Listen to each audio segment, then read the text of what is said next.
Bom dia a todos nossos amigos ouvintes do vlog do Conde Lupe Villanueva. Desde já agradeço mais doações que recebo e continuo me ajudando nesta empreitada para avançar nossos conteúdos. Inscreva-se neste canal. Recentemente nós nos deparamos com um caso muito pitoresco em Belo Horizonte de uma dita pastora pré-candidata a deputada, acho que estadual, federal, agora eu não me lembro, pelo Partido Liberal do Bolsonaro e do Valdemar da Costa Neto, em que ela recebe um entregador de imóveis e ela começa a causar um escândalo feroz, sabe-se lá por qual motivo, e ela tenta simular uma agressão que não houve. O mais interessante é que esse tipo de pessoa, esse tipo de personalidade, longe de ser uma exceção, me parece ser uma regra na direita brasileira. A direita brasileira é uma confraria de pessoas completamente desequilibradas, completamente disfuncionais e perturbadas. O que aconteceu com as câmeras que revelaram o acontecido? Essa mulher simplesmente fabricou uma situação para destruir a vida de uma pessoa. Nós sabemos hoje que existe uma lei que passou pelo Congresso Nacional, que passou pelo Senado, que é a chamada Lei da Misoginia. E a gente sabe que essa lei é extremamente problemática porque ela tem um aspecto muito tenebroso de subjetividade que pode condenar pessoas inocentes a um tipo de crime. Não é? Por quê? Porque fica ao critério de quem acusa o que poderíamos considerar misoginia. E vejam que o presidenciável Flávio Bolsonaro votou a favor dessa lei. Né? Ou seja, a direita votou a favor da lei que até ontem dizia que não, que isso é coisa da esquerda, etc. Ou seja, a direita colaborando com a esquerda. Mas seja o que for, o fato é o seguinte: essa dita pastora criou uma situação que poderia se enquadrar perfeitamente nessa chamada lei da misoginia. A sorte do entregador é que as cenas foram filmadas e essa pastora acusou o entregador de ter batido nela, de ter chutado a perna dela e assim sucessivamente, mas as câmeras mostraram justamente o contrário, que ela provocou uma situação, ela gerou uma calamidade, um caos, assim, ela teve um ataque histérico e ainda deu uma violenta bofetada na cara deste cidadão. E o que é pior, a mulher se retroalimenta de mentiras. Sabe, é uma coisa assim que chega a ser perturbador, porque essa mulher tem traços realmente perigosos de uma pessoa. Porque mesmo que ela tenha sido desmascarada pelas câmeras, ela ainda assim se retroalimenta das próprias mentiras. O mais curioso é quando ela pede desculpas. Ela pede desculpas sempre acusando as pessoas. Ou seja, ela dizendo o seguinte: olha, eu peço desculpas, eu errei, mas ela não errou porque ela fabricou um factoide contra uma pessoa inocente. Ela não errou porque ela inventou uma acusação que não existia. E se ela fez alguma ocorrência policial, pode ser o quê? Uma denunciação caluniosa e uma comunicação falsa de crime, tá? Não, ela não se desculpou por isso. Ela se desculpou porque supostamente ela reagiu a este sujeito, quando na verdade essa reação nem existia justamente porque não houve ação. Em outras palavras, este sujeito não fez absolutamente nada. Mas a direita bolsonarista é cheia desse tipo de pessoas. Pessoas que realmente são disfuncionais. E, infelizmente, não se limita somente à direita bolsonarista. Nós temos agora também o pessoal do MBL adquirindo um discurso que, no meu entender, é extremamente bizarro. Extremamente bizarro. Por exemplo, eles convidaram um sujeito para fazer palestra, o tal de Kurtz Yarvin, que é declaradamente um sujeito com simpatias até mesmo neonazis, simpatias eugenistas, simpatias racialistas e assim sucessivamente. Quer dizer, cada vez mais a direita se envereda por um tipo de característica psicológica que revela os aspectos mais viciosos da nossa sociedade. Eu poderia até dizer mais que uma vez eu encontrei um sujeito que não sei como é que apareceu para mim. No X, né? no X. É um sujeito que se identifica com Brasil em Fúria. Parece aquele cara do Fúria e Tradição que prega também outras bizarrices. É bizarrice contra as mulheres, é bizarrice, sei lá o quê. Assim, são coisas assim completamente extravagantes, completamente assim tresloucadas, completamente sem sentido, nonsense, e que realmente refletem uma psicologia de chapéu de alumínio. O cara simplesmente estava defendendo a legitimidade da escravidão e defender os valores da escravidão. Aí eu li aqui, não, isso aqui não é possível. E o cara se identifica como católico conservador. Da mesma forma que eu tenho medo dos patriotas cristãos, aqui nós temos os evangélicos em geral, mas também tem alguns católicos. Quando você vê um católico conservador, um católico tradicionalista, você pode trazer um remédio controlado para ele, porque quase sempre tem um traço de transtorno bipolar. Quase sempre. O cara falou dessa história de valores da escravidão. Aí eu escrevi para ele: que tipo de valores você fala da escravidão? Espancar pessoas para trabalharem, sob pena de levarem chicotadas, serem acorrentadas, serem tratadas como sub-humanos, serem tratados como objetos de compra e venda, ou seja, recusar a dignidade humana dessas pessoas? A violência sexual contra as escravas, o espancamento e a tortura, muitas vezes, de crianças, o sadismo que há na escravidão, no sentido de relação de poder total entre os senhores e os escravos. E por mais que houvesse legislação, entre aspas, protetiva aos escravos, na prática, porém, a gente sabia que as grandes famílias senhoriais, as grandes famílias brasileiras escravocratas, tinham mecanismos de defesa. Eles eram pessoas que, em geral, não eram punidos por ninguém. Eles mandavam e desmandavam no país e dane-se o resto. Tá? Dane-se o resto. Eram verdadeiras oligarquias extremamente poderosas e os escravos estavam aos seus caprichos. Mas esse sujeito estava defendendo esse tipo de modelo. Ou seja, como se a escravidão não trouxesse mazelas profundas na sociedade brasileira. E aqui podemos fazer até um link da pastora. Essa pastora aí, Santinha, que tem mais ou menos 6 casamentos, ela realmente não é modelo para nada, tá? Não vou contar da vida pregressa dela, que eu acho que não é o que interessa, embora revele muito dessa dita direita patriótica conservadora. Ou seja, em geral, pessoas com uma vida completamente desajustada, completamente disfuncional. Todos eles, em geral, são disfuncionais, inclusive a família Bolsonaro. Todos eles problemáticos, pessoas assim que são o contrário daquilo que alegam ser.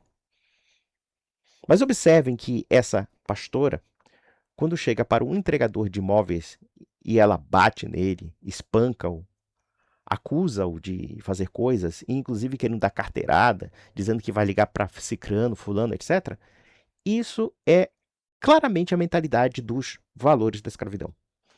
Ou seja, de que existem pessoas cujas categorias sociais estão acima do bem e do mal, e outras que estão sujeitas a toda sorte de violências e toda sorte de adversidades. Não há nenhum motivo racional para se defender um modelo de relação social que foi extremamente danoso para as nossas formas de viver. E isso sem prejuízo dos estigmas sociais que a população negra sofreu por causa disso. Ou seja, um sujeito que defende uma coisa dessas, no meu entender, deve ter um traço de psicopatia. Ou então, ele deve ser uma pessoa muito bizarra na vida existencial dele. Uma pessoa completamente bizarra. Porque vejam, esses raciocínios que essas pessoas aplicam aos outros não se aplicam a si próprias. Esse cara que imagina um negro apanhando num tronco, ou tendo um ferro em brasa, sendo marcado como animal, ele não pensa que isso poderia ser imposto a ele. Impor aos outros, sim, mas ser imposto a ele, não. E veja que ele não está completamente sozinho. Ele é realmente uma criatura bizarra. A gente pode dizer que talvez tenha algum sintoma de psiquiatria aí que a gente não catalogou, porque não é público, mas com certeza realmente é uma coisa doentia. É uma coisa assim patológica. Por que dizemos que é patológico? Porque, claro, a escravidão foi extinta, graças a Deus. E isso porque, segundo o sujeito, o problema das favelas e o problema da miséria da população brasileira não se deveu a esse tipo de relação espolhadora em que se tira tudo daqueles que não têm nada para dar tudo àqueles que têm tudo. Literalmente é isso. É isso mesmo. O cara acha que a favelização do Brasil se deveu A libertação dos escravos, porque quando eles eram escravos, eles estavam sendo bem alimentados, estavam sendo vestidos e moravam nas senzalas, apanhando, sendo torturados, sendo tratados como figuras inferiores, etc. Olha só o nível de lógica do cara. Como se 3 séculos de escravidão não influenciassem num grupo de pessoas no sentido de tolher o desenvolvimento humano dessas pessoas. Pensem, por exemplo, você tentar ser escravo e você observar, sei lá, um homem branco ou um senhor de escravos. Claro que quando nós falamos de homem branco aqui é um pouco relativo, porque na época do Brasil Imperial havia negros ou mulatos que eram donos de escravos também. Mas seja o que for, você tem uma categoria inferior tal que você não é considerado uma pessoa, mas sim uma mercadoria. Você é uma coisa, você é uma propriedade de uma outra pessoa. E essa pessoa, desde a mais tenra idade, te desumaniza enquanto ser humano. Ele te rebaixa como ser humano.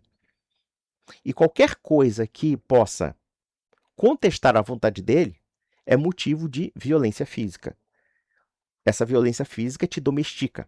Essa violência física te coloca numa situação tal em que você se torna uma pessoa passiva. Porque se você se rebela contra esse sistema, você pode inclusive ser morto. Ou você pode sofrer torturas maiores. Então, segundo ele, a culpa da miséria é de quem foi espancado, é de quem foi torturado, é de quem sofreu violência sexual, é quem sofreu toda sorte de abusos psicológicos, e não aquelas pessoas que de fato abusaram, aquelas pessoas que de fato violentaram, aquelas pessoas que de fato espancaram. E isso porque nós temos um processo de favelização e um processo de miséria, porque justamente essas estruturas sociais são de uma desigualdade brutal e são abertamente injustas. E vejam que a escravidão criou mazelas tão profundas na sociedade que nós temos uma visão depreciativa de quem é pobre, uma visão depreciativa de quem vive do trabalho assalariado. No fundo, há certas pessoas que acham que pessoas assalariadas são como as escravas, são como os escravos.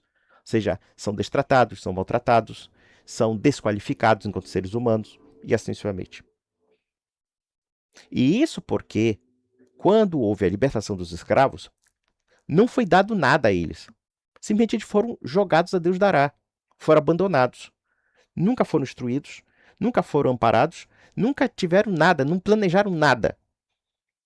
Então houve o processo da favelização. Claro que esse processo, embora comece com os escravos que saíram dos campos porque não aguentavam castigos físicos, porque não aguentavam humilhações, vão procurar outras chances de vida nas cidades.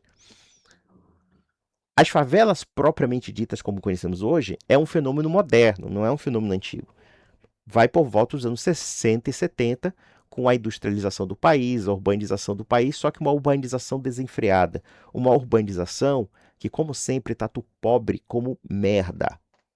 Não houve planejamento para receber essas pessoas, não houve nenhum tipo de política urbana realmente decente que pudesse absorver toda essa população, isso sem prejuízo dos aspectos concentracionários dessa prosperidade econômica.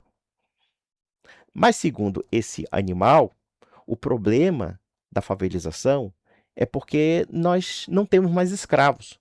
Porque se eles fossem escravos, eles estariam lá apanhando, levando porrada, mas sendo domesticados. Esse é o tipo de ser humano que nós vemos na direita brasileira. Ou então, o MBL convidando um bando de lunáticos para dar palestrinha, quando, por exemplo, Curtis Yarvin diz claramente que nós temos que ter escravos e que os negros são inferiores intelectualmente aos brancos. Olha só, embora o Brasil tenha sido uma sociedade escravista, no entanto, existem alguns mecanismos da sociedade que amenizaram certos vícios do escravismo. A miscigenação racial é um exemplo disso. Ou seja, que ainda que a escravidão fosse uma instituição dura, havia elementos que amenizavam isso.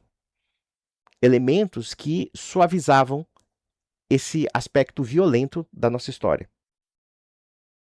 E aí, eu fico perguntando cá com meus botões, por que o MBL convida um lunático, um cara completamente desequilibrado, para dar palestrinha? E isso porque o Curtis Yarvin não é somente o único. A direita brasileira, na verdade, está querendo imitar agora as direitas internacionais, né? A internacional das direitas. E qual é a característica da internacional direitista? É a mentalidade neocon, em alguns pontos, neoconservadora, mas, por outro lado, eles também estabelecem pautas identitárias. Não são mais, evidentemente, as pautas identitárias da esquerda, mas sim da direita. A pauta identitária do branco contra o negro, do europeu contra o imigrante. Ele pode ser um muçulmano, mas ele pode ser um latino-americano, ele pode ser um africano, e assim suavemente. A pauta do rico contra o pobre. O pobre também é visto com desconfiança. A pauta, inclusive, das regiões mais ricas do Brasil contra as regiões mais pobres.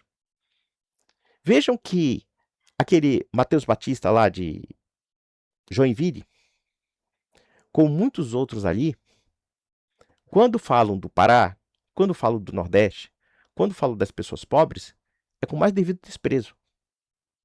É como se elas não fossem gente. É como se elas não fossem cidadãos que deveriam ser amparados para desenvolver suas potencialidades e melhorar de vida. Porque essa é a lógica de um país decente. A lógica de um país decente é a gente pensar no nosso próximo, é a pensar nos concidadãos para que eles desenvolvam suas potencialidades. E como é que isso se desenvolve? Primeiro, evidentemente, uma economia que seja produtiva para todos. Que não seja somente para alguns. Não a economia usurária, não a economia de espoliação do mais pobre e assim sucessivamente. Um sistema de educação decente. Um sistema de saúde decente. Um sistema de urbanização e esgoto decentes. E assim suavemente. Ou seja, criar estruturas sociais autênticas para que essas pessoas desenvolvam suas potencialidades, seja no mercado de trabalho, seja em qualquer área do conhecimento humano, ou então área de atividade econômica e social. E sem prejuízo da segurança pública. Ou seja, polícia na rua mesmo para coibir o crime. Porque as maiores vítimas do crime, recordemos, são os pobres, não são os ricos. Os ricos têm meios de se defender, os pobres não. Mas qual é a lógica desse povo? A lógica desse povo é o povo que se foda. Basicamente isso. É um desprezo tal pela população que eu fico matutando assim, meu Deus do céu, nós estamos trocando a merda pela bosta. O PT é uma merda, é uma porcaria. Mas agora nós estamos trocando pela bosta. Pela bosta que preconiza os piores preconceitos e os piores ressentimentos que são, por assim dizer, ocultos, são, por assim dizer, sublimados na sociedade brasileira. Antigamente, quando alguém falava uma besteira racista ou uma grosseria, né, a sociedade inteira reprovava assim de uníssono. Porque, querendo ou não, ainda que tenhamos traços do escravismo, no entanto, existe algo saudável na nossa sociedade, é que o racismo não é bem visto.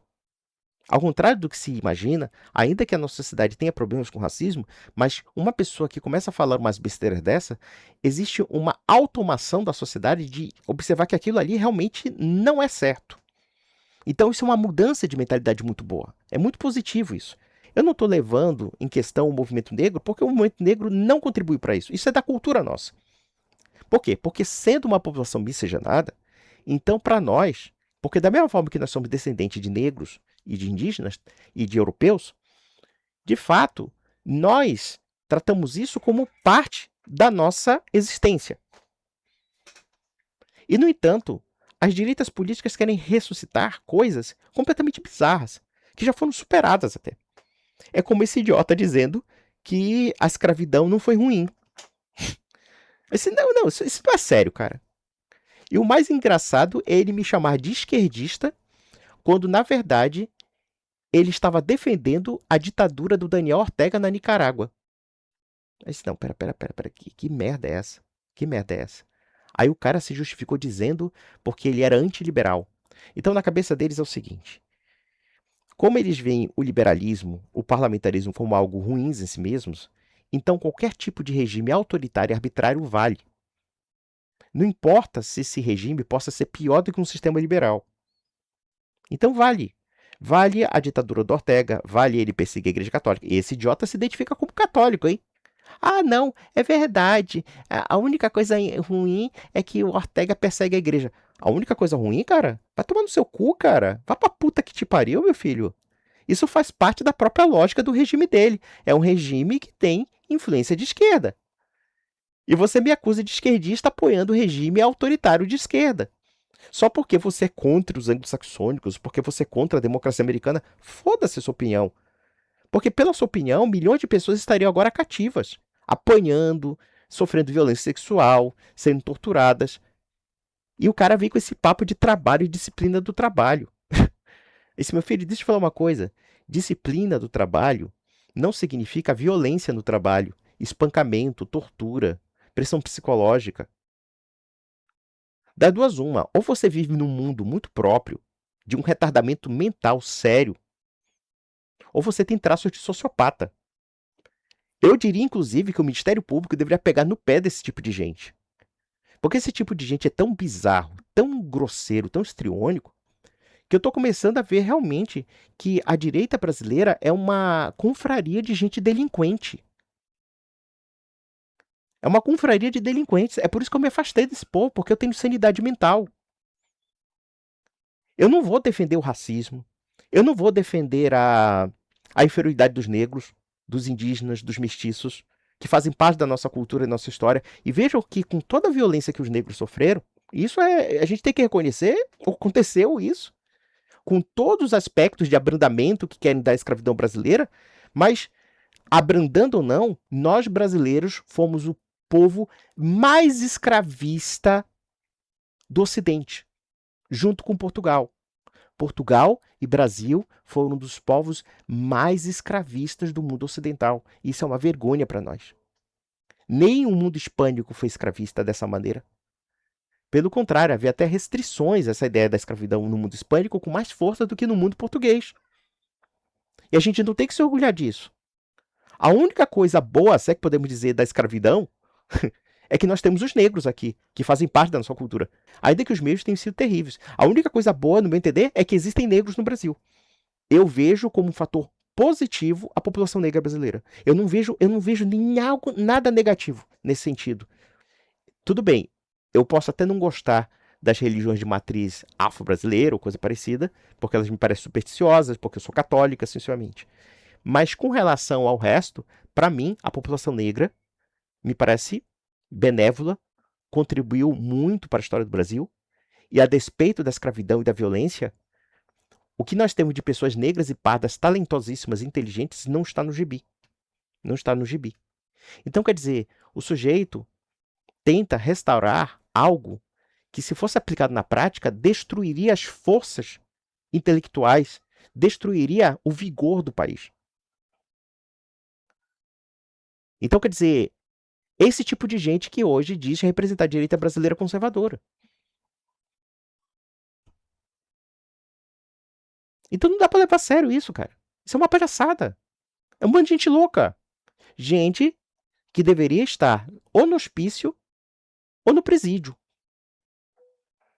E no caso dessa pastora, ela é o reflexo de muitos vícios nossos. Vícios que querem se renovar através de pautas políticas que não são nem pautas históricas nossas. Não são nem pautas de um Brasil tradicional, que a despeito de aspectos ruins, como a escravidão, como as relações de trabalho, etc., mas também tem aspectos positivos. O brasileiro, por exemplo, tem as relações de família, as relações de solidariedade são positivas. Existem coisas muito positivas na população brasileira. Mas não, eles querem restabelecer os aspectos mais negativos e mais nebulosos, os mais insanos. Olha, vocês fazem a esquerda parecer cheia de bom senso, com todas as maluquices que a esquerda tem. Então, quer dizer, não dá pra levar a sério isso. Não dá pra levar a sério. Veja, por exemplo, esse caso do Flávio Bolsonaro. Nós tínhamos tantas opções a escolher e nós estamos retrocedendo, sabendo que a família Bolsonaro destruiu a direita brasileira e foi a partir da família Bolsonaro é que houve essas maluquices idiosincráticas que hoje vemos na direita brasileira. Claro que o senhor Olavo de Carvalho contribuiu para isso também. O Olavo também importou muita porcaria. Claro que se falar do Olavo de Carvalho aqui é o pessoal ter assim um surto psicótico, né? Mas eu digo, Olavo de Carvalho teve uma influência nefasta em muitos aspectos na direita brasileira. Eu poderia catalogar várias aqui. Várias. Mas não é objeto da minha discussão.